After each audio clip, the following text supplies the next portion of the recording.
How on earth can I forget that this particular soup exists? Welcome back to my channel, my lovely people.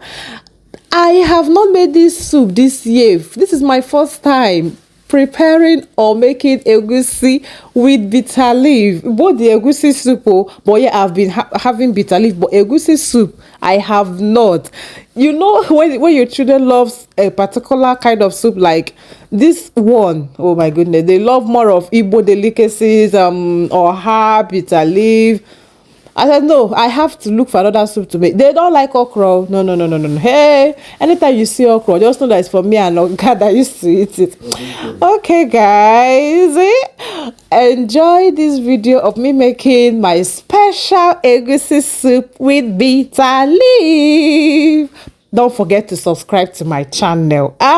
Hit on that subscription button. It's free, okay?